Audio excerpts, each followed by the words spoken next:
dalam pertemuan kita ini melakukan tasyakuran. Kita mengenang. Yang dikenang itu adalah Nahdlatul Watan dan penanam benih Nahdlatul Watan. Dalam konteks tasyakuran itu, setelah mengenang, kita ingin menggali, menampilkan kembali apa yang telah dilakukan oleh Maulana Syekh dan kita bandingkan apa yang kita lakukan sekarang. Apakah sejalan dengan cita-cita yang lama itu atau kita telah menyimpang? Apakah kita sejalan tetapi masih mandek atau kita meningkat? Karena tasyakuran itu menampakkan, syukur itu menampakkan. Alhamdulillah, sebahagian dari apa yang ditanamkan oleh Maulana Syekh nampak pada hari ini. Itu tadi yang dikatakan oleh Pak Edi.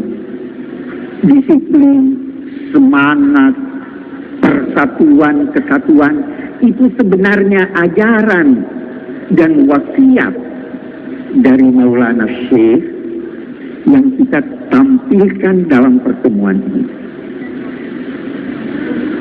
Itu juga sebabnya agama memerintahkan kita untuk merenung, untuk mengingat dalam konteks mengikuti apa yang baik dan menghindari apa yang buruk. Itu gunanya.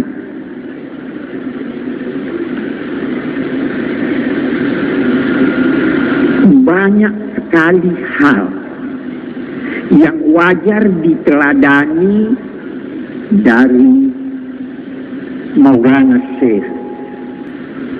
Banyak hal yang belum dilakukan oleh banyak ulama yang telah dilakukan oleh Maulana Syekh. Banyak. Saya akan beri contoh. Berapa banyak ulama kita yang pandai menulis buku.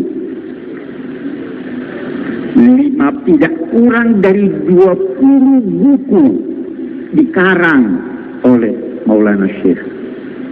Kita itu, sebahagian besar kita, budayanya budaya ngomong. Maulana Syekh menulis. Berapa banyak di antara ulama kita yang mengarang nasyid? Maulana Syekh melakukan. Berapa banyak di antara ulama kita yang pergi berkunjung ke daerah seperti halnya Maulana Syekh dalam usia tua pergi ke pelosok, kalau tidak ada kendaraan karena beliau tua, diusung untuk bertemu dengan umat. Berapa banyak yang seperti ini? Sedikit, kalau enggan berkata tidak ada. Ada hal yang penting, mari kita lihat. Ada darah perjuangan yang mengalir pada darah Maulana Syekh. Ayah beliau pernah berjuang melawan Belanda. Beliau setelah kembali dari Mekah mengajar di musola yang namanya Mushollal Mujahidin.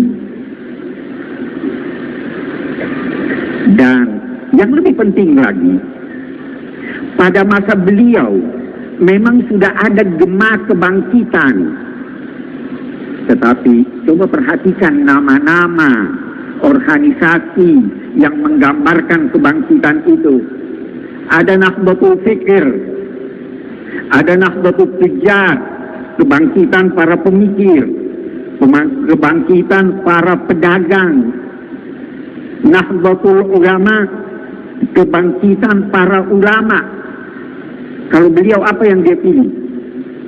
Nahdlatul Watan, kebangkitan seluruh negeri, bukan hanya ulamanya, bukan hanya pemikirnya, bukan hanya ilmunya. Itu pengajaran. Dan kalau kita berkata al-Watan, maka itu mencakup seluruh warga negara. Memang dalam ajaran Al-Quran, negara disejajarkan dengan agama. Dan itu yang dipahami oleh kiai besar kita, tuan guru kita, Maulana Syekh. La yanhakumullah 'anil ladina lam yuqatilukum fid din aw yukhrijukum min diyarikum an tabarruhum aw tuqsitu ilaihim. Allah tidak melarang kamu untuk berbuat baik dengan non-muslim selama, kita lihat, mereka memerangi kamu dalam agama atau mengusir kamu dari negeri kamu. Maulana Syekh menyandingkan antara agama dan negara. Ada hal yang menarik tadi dari ajaran beliau. Setelah 4 tahun mendirikan Nahdlatul Watan, beliau mendirikan Nahdlatul Banat. Rupanya beliau sadar bahwa membangun negara tanpa keterlibatan perempuan mengakibatkan setengah dari potensi masyarakat dan negara itu terabaikan. Jadi perlu dididik perempuan, perlu dibangkitkan perempuan agar lelaki dan perempuan berjalan seiring. Itu kalau orang tidak mempunyai pandangan jauh ke depan tidak akan terpikirkan itu. Sekian banyak tempat di dunia ini sampai sekarang masih membatasi keterlibatan perempuan dalam pendidikan. Tapi jauh sebelum Indonesia merdeka, Maulana Syekh sudah berpikir dan berusaha untuk itu. Ini manusia sangat istimewa. Bukan cuma itu, saya pelajari sedikit dari sejarah almarhum. Beliau sangat teliti di dalam memilih kata-kata, nama-nama, dan zikir. Karena itu kan banyak zikirnya yang disusun. Tapi itu sangat teliti. Saya ingin mengambil satu contoh. Coba lihat, beliau mempopulerkan Bismillah walhamdulillah. Itu ingin mengajarkan kepada kita bahwa mulailah pekerjaan Anda dengan 2 hal. Yang pertama, mohonlah bantuan Allah, tetapi dalam saat yang sama ingat Allah dan syukuri apa yang telah dianugerahkan kepada kita. Ada orang minta, tapi tidak ingat bahwa sudah banyak yang diberi oleh Allah kepadanya. Kita minta, tapi sambil berkata alhamdulillah, seakan-akan kita berkata seperti yang diajarkannya itu, kalaupun engkau tidak berikan ya Allah, apa yang saya minta ini, saya bersyukur, saya berterima kasih karena sudah banyak sebelumnya yang engkau beri. Itu maknanya. Mari kita lihat yang lain. Dalam doa-doa, dalam ucapan-ucapan yang beliau ajarkan. Bagaimana kalau menutup suatu uraian? Apa yang diucapkan? Wallahu muwaffiq wal hadi. Alhamdulillah. Bapak-bapak, ibu-ibu baca. Tapi tahu apa maksudnya dipilih kata Ar-Rasyad. Apa itu ar-rasyad? Kita sekarang membutuhkan orang-orang yang memiliki rasyad. Rasyad atau rusyud itu adalah orang atau sesuatu yang tergabung di dalamnya fikir dan jiwa. Ada orang cuma pandai tapi tidak memiliki jiwa, tidak memiliki akhlak. Ada orang yang hanya memiliki akhlak, tidak pandai.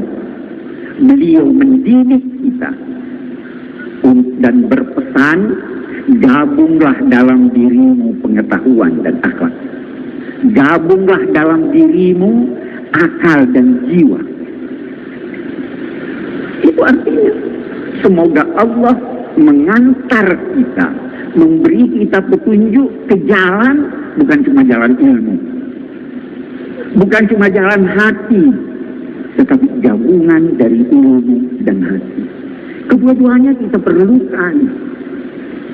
Ilmu mempercepat kita sampai ke tujuan, tetapi hati menetapkan arah yang kita tuju.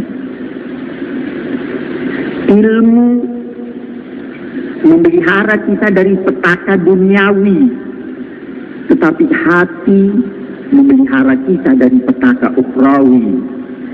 Ilmu hiasan lahir, hati